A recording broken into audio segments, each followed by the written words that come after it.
Hello మిత్రులారా, అందరూ ఎలా ఉన్నారు? బాగున్నారా? అందరూ బాగుండాలి, అందులో మనం కూడా ఉండాలి.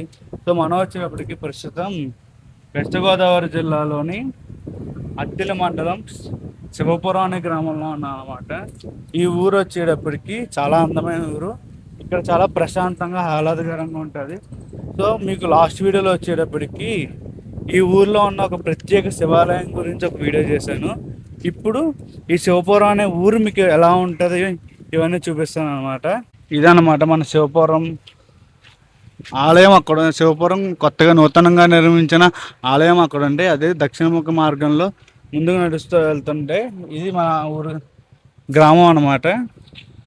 అందరూ ఏం చేస్తూ ఉంటారండి? ఎక్కువగా నేతనేస్తారండి, చేనేత కార్మికులు. మొత్తం ఊరంతా చేనేత కార్మికులే. ఈ ఊరు ప్రత్యేకంగా ఊరు పేరే శివపురం. శివపురం. శివభక్తులు. ఊర్లో ప్రతి ఒక్కరు శివభక్తులే.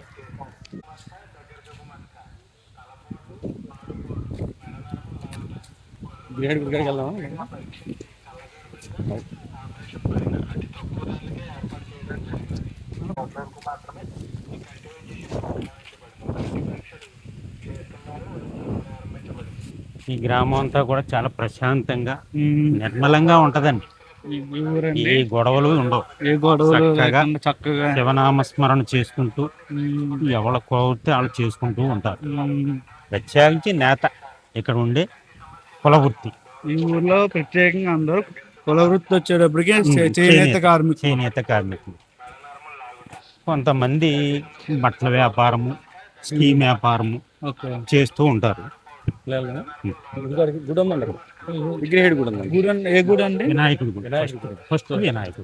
మనం ఫస్ట్ ఏ కార్యక్రమం వినాయకుడితో మాట్లాడతాం. ఈ ఊరిని చూపించే ఫస్ట్ కార్యక్రమంలో కూడా మనం ఫస్ట్ వినాయకుడి వారి గుడికి వెళ్దాం. ఊళ్ళో ఏ పెళ్లి చేసుకున్నా, ఏ కార్యక్రమం తలం పెట్టినా స్వామి విఘ్నేశ్వర స్వామిని తలుచుకొని ఆయనకి ఒక కొబ్బరికాయ కొట్టి ఆయనకి నమస్కారం చేసుకుని ఉన్న పనులని మొదలు పెడతాం. ఇది మా ప్రక్రియ.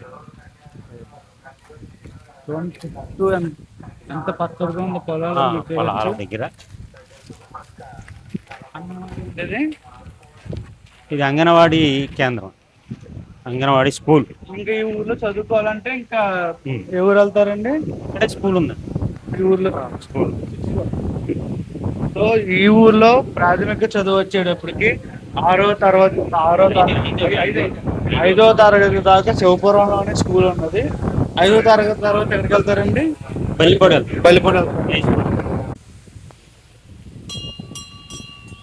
స్వామి విఘ్నేశ్వరుడు.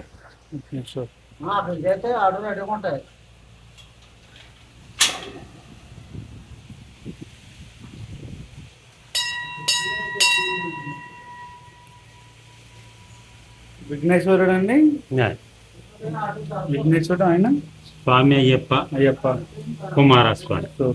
విఘ్నేశ్వరు వారు షణ్ముఖ స్వామి, తర్వాత అయ్యప్ప స్వామి, ఇద్దరన్న తమ్ముళ్ళు నిలయం అనమాట. ప్రథమంగా మనకి ఇక్కడ ఉన్న స్వామి వచ్చాడు వినాయక స్వామి. ఇక్కడ వినాయక చవితికి ఉత్సవాలు జరుగుతాయి. ప్రతి వినాయక చవితికి ఇక్కడ ఉత్సవాలు జరుగుతాయి. ఊరంతా కలిపి ఒక విగ్రహం పెడతారు. సో మీరు చూసారు కదా, ఈ ఊరు ప్రత్యేకత ఏంటంటే ఏ కార్యక్రమం జరిగినా కానీ అందరూ ఒక్కటిగా నిలబడి ఒక్కటిగా చేసుకున్నారు. మామూలుగా మనకి ప్రతి సంవత్సరం ఆగస్టు, సెప్టెంబర్లో వినాయక చవితి జరుగుద్ది. ఆ వినాయక చవితిలో కూడా మీరు చూడొచ్చు, ప్రస్తుతం ఈదిగా ఒక బొమ్మ పెడతారు. అలాంటిది ఇక్కడ శివపురం గ్రామం అంతా కలిపి మనకి ఒకే ఒక్క బొమ్మ పెడతారు. అది కూడా ఈ స్థలంలో అన్నమాట. ఇక్కడ పెడతారు కదండి. ఇక్కడ చూడొచ్చు, ఇక్కడ చుట్టూ పచ్చదనంగా ఉంటుంది అన్నమాట. ఇక్కడ మన స్వామి గుడి దగ్గరికి తీసుకెళ్తున్నాం అండి. ఈ ఊర్లో వచ్చేటప్పటికి ప్రత్యేకమైన స్వామి మన వీరభద్ర స్వామి. ఎందుకు ప్రత్యేకం వస్తే చెప్పగలరండి? మాకు వచ్చేసరికి ప్రతి పూజలో కూడా వీరభద్రుణ్ణి మేము తలుసుకుంటాం. ముందు వినాయకుడిని, తర్వాత వీరభద్ర స్వామిని పెట్టుకొని ఆయన పట్టుకునే ఖడ్గం ఉంటుంది. ఆ ఖడ్గం కూడా మేము ఒక పెళ్ళి వచ్చిన ఆ పెళ్లి కార్యక్రమంలో ముందుగా మేము ముడుపు కట్టేటప్పుడు వీరభద్ర స్వామి ఖడ్గం మేము పూజ దగ్గర పెట్టుకుని పూజ చేస్తాం. అది మాకు ప్రత్యేకత. మా కులదైవం ఆయన. ఆయన్ని మేము ఊళ్ళో ఏ కార్యక్రమం జరిగినా ఆయన ఖడ్గం వీరభద్రస్వామి ఖడ్గం చదువుకొని ఆ పూజ ప్రారంభిస్తాం. మీరు ఏ పూజ మొదలెట్టిన తర్వాత వినాయక స్వామి పూజ అయిన తర్వాత వీరభద్ర స్వామి పూజ. మీరు చూసారు కదా గైస్, ఇక్కడ ఈ ఊర్లో వచ్చేటప్పటికి ఏ కార్యక్రమం జరిగినా ముందుగా జరిగేది ఫస్ట్ విఘ్నేశ్వర స్వామి పూజ, తర్వాత వచ్చేటప్పటికి వీరభద్ర స్వామి పూజ చేస్తారన్నమాట.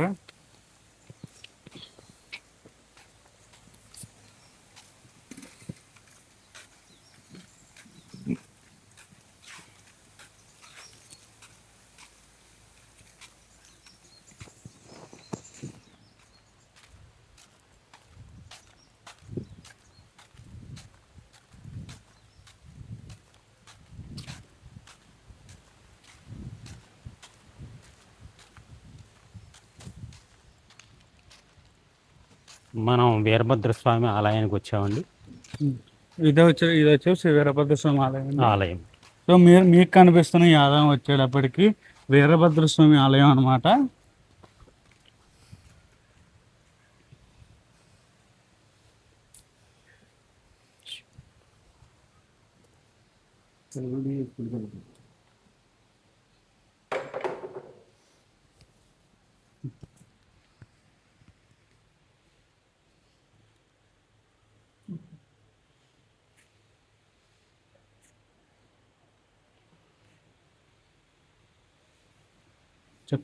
ఈ స్వామికి ప్రతి సంవత్సరం కార్తీక మాసంలో వచ్చే పౌర్ణిమ రోజున స్వామివారికి సోలాల సంబరం అని చెప్పి స్వామివారి ఆధ్వర్యంలో చక్కగా సంబరం చేస్తారు.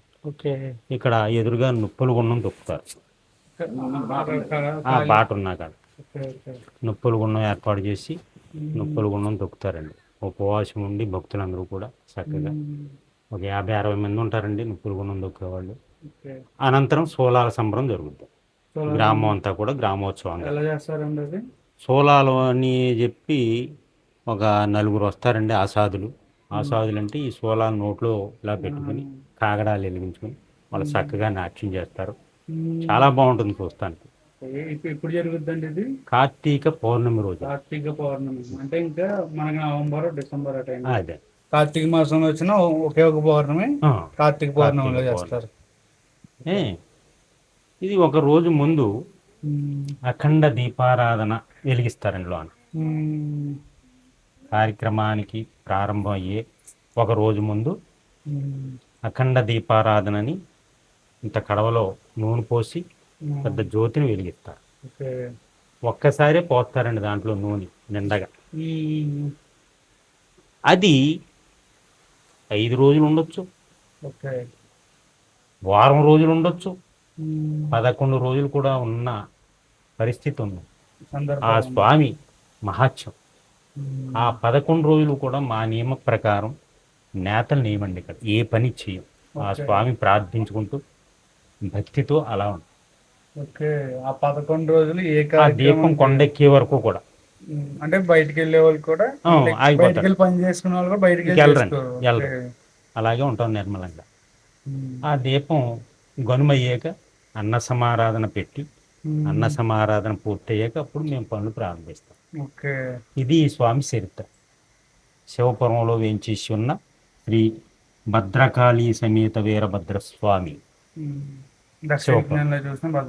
వీరభద్ర స్వామి. సో మనం ఇప్పుడు వెళ్ళే ఆలయం వచ్చేటప్పటికి ఆదిలక్ష్మమ్మ గ్రామదేవత.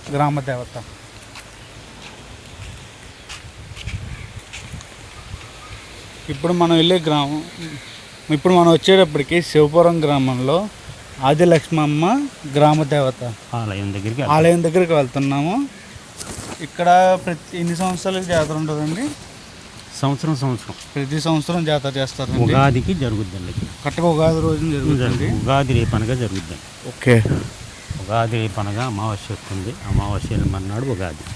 అమావాస్య మర్నాడు ఉగాది కాబట్టి అమావాస్య రోజు నైటు అమావాస్య నైట్ వచ్చేటప్పటికి ఈ ఊళ్ళో జాతర చేస్తారన్నమాట.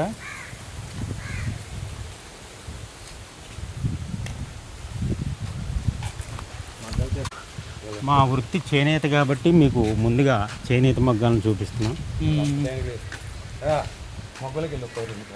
చెప్పండి. ఇది చేనేత అండి. చేత్తో మేము చీరలు తయారు చేస్తాము. ఇది మాకు వచ్చి ముడి సరుకు వస్తుందండి. పెడన గ్రామంలో నేస్తారు మాస్టర్స్ అని సావుకారులు. మచిలీపట్నం దగ్గర పెడన. అక్కడి నుంచి ముడి సరుకు. అక్కడి నుంచి మాకు పడుగులు, జరీలు, ముడి సరుకు అంతా అక్కడి నుంచి వస్తుంది. ఓకే. అది మాకు ఇస్తే మేము దీన్ని ఈ అచ్చుకి సరిపడగా మేము అతుక్కొని చక్కగా దీన్ని బొండ తయారు చేసి మొగ్గాన్ని తగిలించుకొని అలాగా నేతనేస్తాం. మాకు వచ్చి దీనికి వచ్చే కూలీ చీరకి 500 రూపాయలు వస్తుందండి. కూలీ చీరకి 500 రూపాయలు. ఆ 500 రూపాయలు కూడా ఆడవారు కండ్లు చుట్టాలి. ఆడవాళ్ళు కండ్లు చుట్టాలి. బాబు ఆ కండేది ఒకసారి ఒక కండేది ఈ కండి చుట్టాలండి. తప్ప ఇది రాట్నం అండి. ఈ రాట్నం దండి. ఈ రీలంటే పోగు వస్తుందండి. ఓకే. ఈ కండి ఎలా తయారు చేస్తామండి. ఆడవాళ్ళు అక్కడ కూర్చుని తిప్పుతా ఈ తయారు చేస్తారు. మొత్తం చేస్తారు. ఆయన మొగ్గలో ఉండి నేతనెయ్యాలండి. ఇక్కడ వచ్చేటప్పుడు చీరలు చేస్తారు. చీరలు. ఇది చీరలు అండి. ఇది కష్టపడి ఉదయం 6 గంటలకు వెళ్తే రాత్రి 10ంటికి ఒక చీర అవుద్దండి. పొద్దున్న 6ంటికి మొదలెట్టి రాత్రి 10ంటికి అంటే ఈ లోపల భోజనానికి 12ంటికి లేస్తారు. లేదన్నా అరగంటే కదండి. భోజనానికి లేస్తాం. ఒక గంట విశ్రమిస్తాం. తర్వాత మళ్ళీ వెళ్ళాలి. మళ్ళీ వెళ్ళి ఏకదాటిగా చేసుకోవాలి. 10ంటి వరకు నేస్తేనే కానీ ఒక చీర అవ్వలేదు. ఆ చీరకు వచ్చేది కూలి 500 రూపాయలు. ఓకే. ఇది మా అంటే దయనీయ పరిస్థితి. రోజుకి అంత కష్టపడితే ఆడదే మగోడు కూడా కష్టపడితే 500 రూపాయలు. 2 మనుషులు కూలి. ఈ లోపల కనుక ఏదన్నా పని తగిలితే ఇంకా ఆప్టింగేనండి. అవుతుంది చీర అవుతుంది. ఓకే. ఆ టైం పోయినట్టే. మళ్ళీ మరుసటి రోజుకి పడిపోదు. అది అంటే ఇప్పుడే స్టార్ట్ చేశారండి. ఇది కొంచెం అన్నీ అవచ్చుకునేసరికి కొంచెం టైం పడుతుంది. మామూలుగా రన్నింగ్లో అయితే ఎదరికి వెళ్ళిపోద్ది. మామూలుగా ఇక్కడ దారాలు తర్వాత ఇగో దీంట్లో దారం పెడతామండి. ఈ కండి పెడతాం. దీని నుంచి దారం వస్తుందండి. దీంట్లోకి వేస్తాం. చేతితో లాగాలండి. కిందేమో 2 తొక్కాలండి. అదండి కింద కూడా అంటే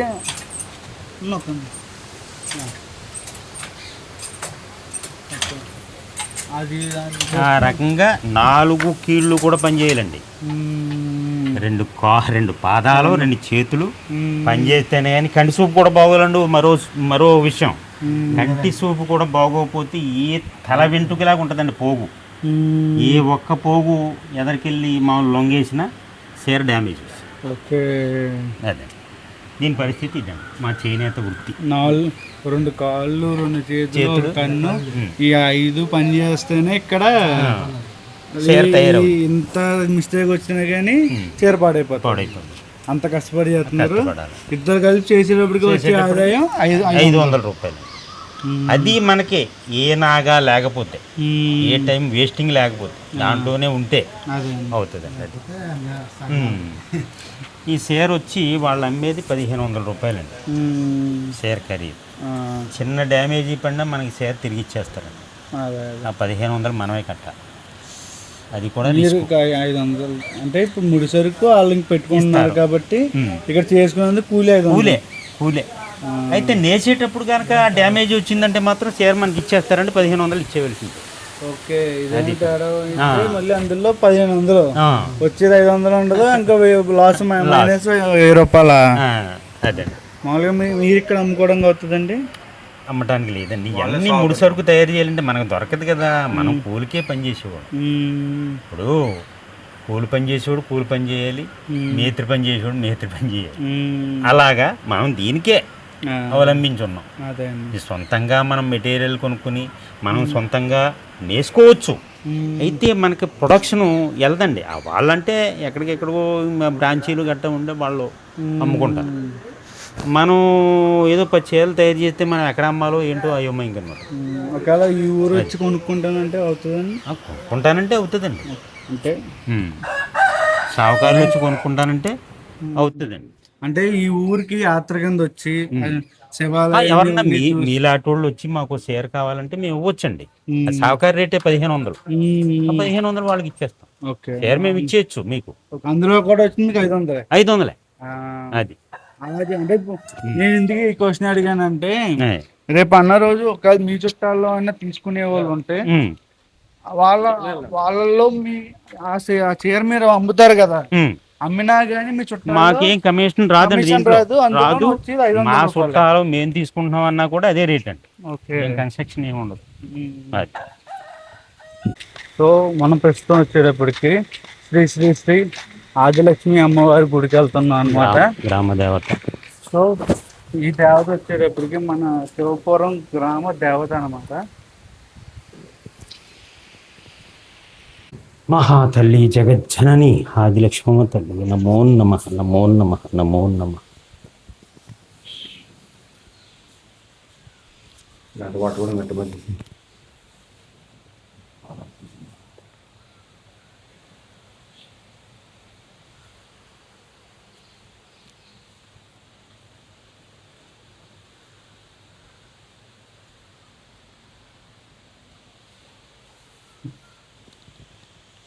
తలిపేసి ఆదిలక్ష్మమ్మ గుడిలో సంవత్సరానికి ఒకసారి ఉగాది రోజున జాతర జరుగుద్దండి.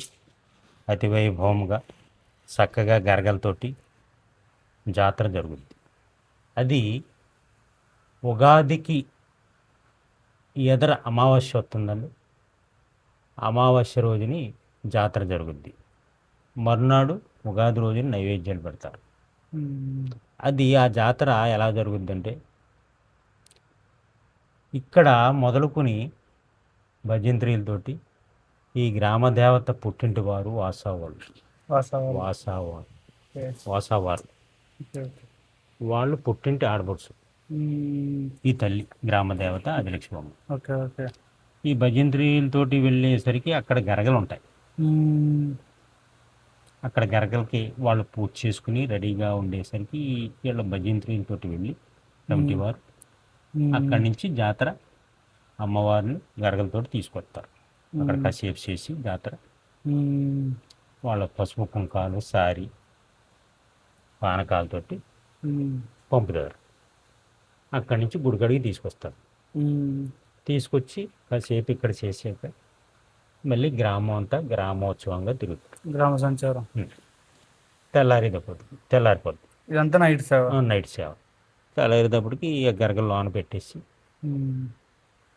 తెల్లారి ఉగాది రోజున చలిమారి కావుళ్ళు ఊరంతా వేసి అది 2 గంటలకు బయలుదేరుతారు. చలిమారి కావుళ్ళు 2 గంటలకు మధ్యాహ్నం ఒక 100-125 దాకా ఉంటాయి కావుళ్ళు. ఇంక ఊరంతా కావులే, పానకాల కావుళ్ళు. అది ఆ ప్రక్రియ అయ్యాక ఇక్కడ నైవేద్యాలు పెట్టుకోవటం ఒక నియమం. కోళ్ళను కోసుకోవాలన్నా యాటలు వేసుకోవాలన్నా ఈ చలిమారి పూర్తయ్యాకే ఆ కార్యక్రమం మొదలవుతుంది. అది ఈ తల్లి జాతర విశేషం. సో మన శివపురం గ్రామ దేవత అయిన శ్రీ శ్రీ శ్రీ ఆదిలక్ష్మి అమ్మవారు గ్రామ దేవత జాతర విశిష్టత. మనం వచ్చేటప్పటికి శివపురం గ్రామంలో ఉన్న ప్రాథమిక విద్యా పాఠశాల ఆ పాఠశాలకు వచ్చాం అనమాట. ఈ ఊర్లో వచ్చేటప్పటికి ఎల్కేజీ 1వ తరగతి నుంచి 5వ తరగతి వరకు ఉంటుంది. చూపిస్తాను చూడండి. చుట్టూ పచ్చని గాలి, పచ్చని పొలాలు, కొబ్బరి తోట, జారుడు మంచి ప్లేస్లో వచ్చేటప్పటికి మన పాఠశాల ఉందన్నమాట. ఆ? వచ్చారా ఓకే ఓకే రైట్ రైట్. మీరు ఈ వచ్చేటప్పటికి అబ్బాయి వచ్చాడు, మా అబ్బాయి, మా ఊరి అబ్బాయి. ఈ అబ్బాయి మీ ఊరతను ఆ, మా ఊరు. అయితే చెప్పండి. మన శివపురం గ్రామంలో ప్రాథమిక పాఠశాల అన్నమాట. 1వ తరగతి నుంచి 5వ ఐదవ తరగతి వరకు తరగతి ఇక్కడే వరకు. చదువుకుంటారు. అవి చెప్పండి అందరూ. అవి చెప్పు. లంచ్ అయిందా ఇంకా అవ్వలేదా? ఇదో క్లాస్ అండి. స్కూల్ కూడా మంచి తీర్చిదిద్దారండి గవర్నమెంట్ వారు. అవును. నమస్తే. చాలా క్రమశిక్షణ లభించింది. డిజిటల్ బోర్డులు అండి ఇవి.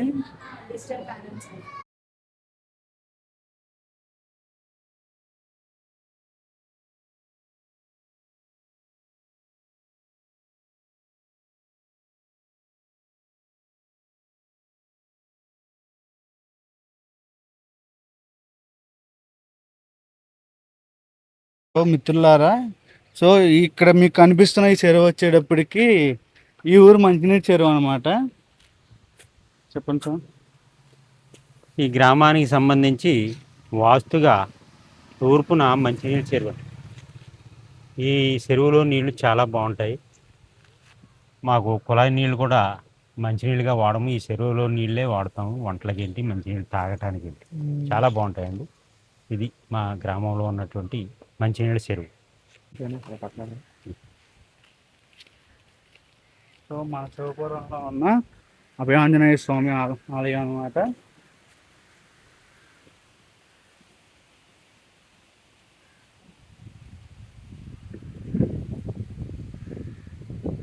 శ్రీ అభయాంజనేయ స్వామి. ఈ స్వామిని ఎంతో భక్తిపూర్వకంగా ఒక 10 సంవత్సరాల క్రితమే ప్రతిష్ఠించుకున్నాం. ఇక్కడ అంతకుముందు ఉండేవారు కాదు. మాకు ఎంతో భక్తిపూర్వకంగా ఈ స్వామిని ఇక్కడ ప్రతిష్ఠించాక మా గ్రామం చాలా బాగుంది. ఈ గ్రామానికి వెళ్ళే శివాలయానికి దోవ ఈ స్వామి ఎదురుగానే వెళ్ళాలి. ఈ స్వామి ఉత్సవాలు హనుమత్ జయంతికి చక్కగా జరుపుకుంటాం. చాలా బాగా జరుగుతాయి ఉత్సవాలన్నీ కూడా. అన్న సమారాధన జరుగుతుంది. స్వామిని ఎంతో భక్తితో పూజించుకుంటారు గ్రామస్తులందరూ కూడా. ఇది ఈ స్వామి సరి.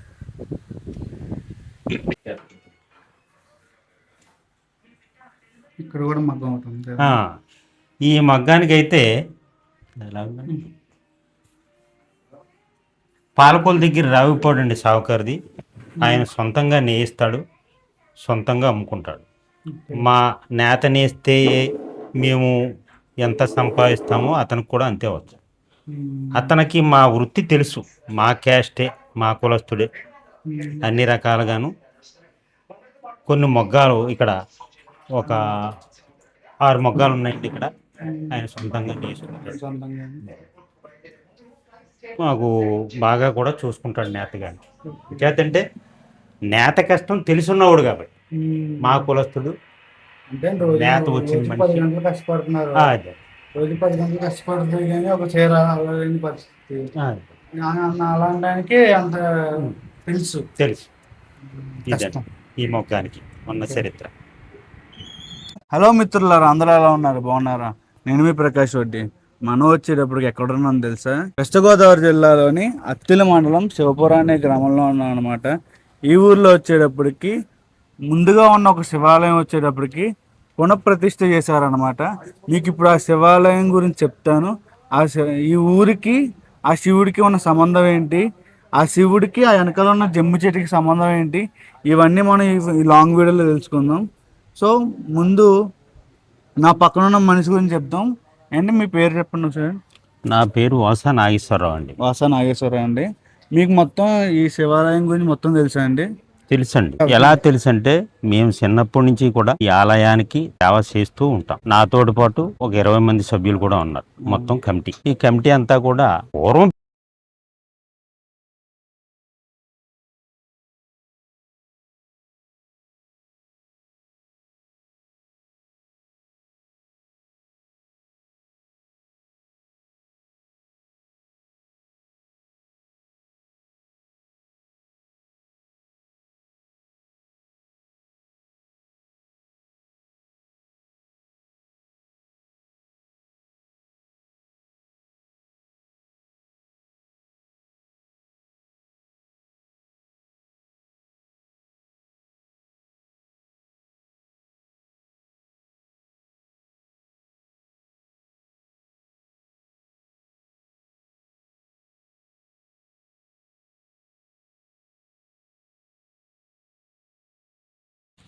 చూసారు కదా మన శివపురం గ్రామాన్ని. మీకు ఎలా ఉందో కామెంట్ సెక్షన్ చెప్పండి. మీ అనుభవం కూడా చెప్పండి. మీరు కనుక ఈ అత్తిలి కానీ లేదంటే ఏ తాడేపల్లిగూడెం తణుకు కానీ వస్తే ఖచ్చితంగా ఈ ఆలయానికి వచ్చి దర్శనం చేసుకోండి.